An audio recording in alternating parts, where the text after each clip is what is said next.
మాద్రినండి welcome to crazy recipes. ఇవాల్టి మన tasty recipe ఏంటంటే వడలకి పిండి నానబెట్టక్కర్లేదు. అలాగే మనం ఎలాంటి బొంబాయి రవ్వ కానీ మైదా పిండి కానీ యూజ్ చేయాల్సిన అవసరం లేదు. సూపర్ క్రిస్పీగా అప్పటికప్పుడు చేసుకునే సూపర్ టేస్టీ వడలండి. మురుమురాలతో చేయొచ్చు. చాలా అంటే చాలా ఈజీ. ఈ వడల్ని ఎలా తయారు చేసుకోవాలో ఏమేమి ఇంగ్రీడియంట్స్ కావాలో చూద్దాము. ఇక్కడ నేను ముందుగా 3 కప్పుల మురుమురాలని తీసుకుంటున్నాను. ఇక్కడ మెజర్మెంట్ కనుక మీరు పర్ఫెక్ట్గా ఫాలో అయితే మీకు ప్రతి వడ కూడా క్రిస్పీగా వస్తుంది. రెసిపీ కూడా పాడవ్వకుండా ఉంటుంది. ఇలాగా 3 కప్పుల మురుమురాలని ఒకటేసారి తీసేసుకుందాము. ఇప్పుడు దీంట్లోకి వాటర్ని యాడ్ చేసి 1కి 2 సార్లు శుభ్రంగా కడుక్కుందామండి.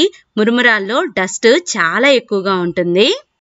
ఎక్కువగా ఉన్న వాటర్ మొత్తాన్ని కూడా వీడియోలో చూపిస్తున్నట్టుగా ఇలాగ గట్టిగా పిండేసి వేరొక ప్లేట్లోకి పక్కన పెట్టుకోండి. ఇప్పుడు ఈ మిశ్రమం మొత్తాన్ని కూడా వెడల్పాటి బౌల్లోకి యాడ్ చేసుకోండి.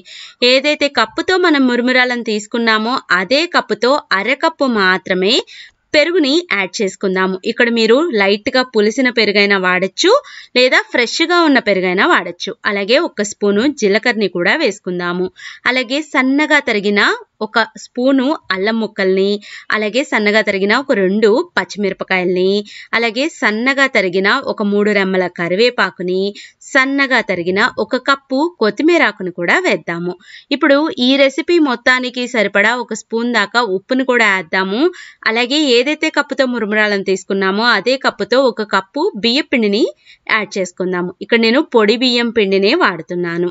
ముందుగా వాటర్ని అస్సలకి యాడ్ చేయొద్దండి, ఎందుకంటే పెరుగులో అలాగే మనం తడిపి పిండిన మురుమురాలలో రెండిట్లో కూడా నీళ్ల శాతం ఉంటుంది కదా, మళ్ళీ పిండి లూజ్ అయిపోయే ఛాన్సెస్ ఉంటుంది.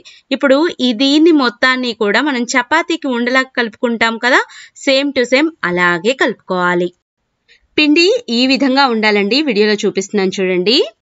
ఇక్కడ నేను ఆడి ఎకోబేక్ ఫుడ్ పేపర్ని తీసుకుంటున్నానండి. మనం తీసుకున్న పిండిలో నుంచి ఇలాగ చిన్న చిన్న ఉండల్లాగా చేసుకొని ఈ పేపర్ మీద ఒత్తితే మనకి ఈజీగా మళ్ళీ వచ్చేస్తాయి.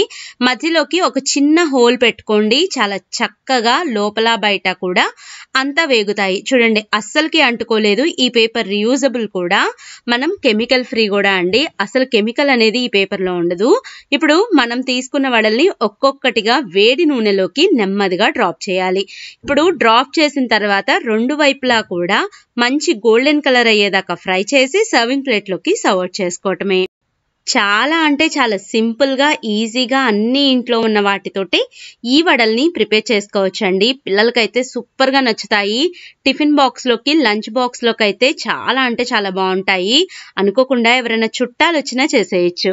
నా వీడియో మీకు నచ్చిందా అండి? అయితే ఒక చిన్న లైక్ చేయటం, మీ ఫ్రెండ్స్కి ఫ్యామిలీ మెంబర్స్కి షేర్ చేయటం, ఇలాంటి మరిన్ని లేటెస్ట్ రెసిపీస్ కోసం క్రేజీ రెసిపీస్ని సబ్స్క్రైబ్ చేయటం అస్సలకి మర్చిపోవద్దు.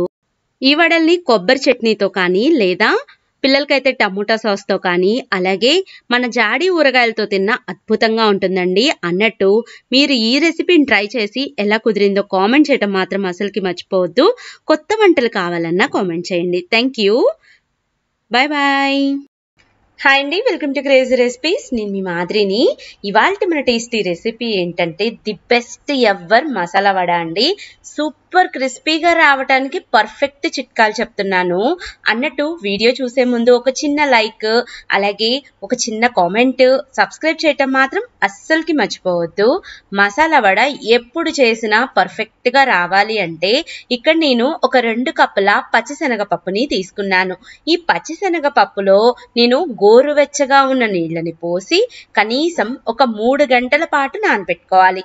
పప్పు ఎంతైతే బాగా నానతాయో వడ టేస్ట్ అంత బాగుంటుందండి. ఈ పప్పులో నుంచి ఒక గుప్పెడు పప్పు తీసి నేను పక్కన పెట్టుకున్నాను. మిగతా పప్పు మొత్తాన్ని కూడా మనం మిక్సీలోకి వేసుకొని మరీ మెత్తగా గ్రైండ్ చేయకూడదండి. కచ్చా పచ్చాగా మనం రుబ్బుకోవాలి.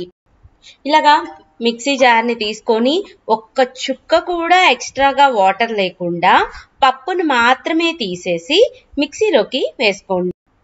ఇప్పుడు దీంట్లోకి ఒక చిన్న అల్లం ముక్క, అలాగే ఒక 3 వెల్లుల్లిపాయ రెమ్మలు, అలాగే ఒక అర స్పూన్ దాకా ఉప్పుని వేసుకొని దీని మొత్తాన్ని కూడా కచ్చాపచ్చాగా గ్రైండ్ చేసుకుందాము. దానికన్నా ముందు ఒక స్పూను జీలకర్రని కూడా ఇక్కడే యాడ్ చేసుకోండి. చాలా మంది ఈ పచ్చిపప్పు వడల్లో పచ్చిమిరపకాయలని కూడా గ్రైండ్ చేస్తారు, కానీ అలా కన్నా నేను వేరే ప్రాసెస్ చూపిస్తాను, అది ఫాలో అవ్వండి, చాలా బాగుంటుంది. ఇప్పుడు దీని మొత్తాన్ని కూడా వెడల్పాటి బౌల్లోకి యాడ్ చేసుకుందాము.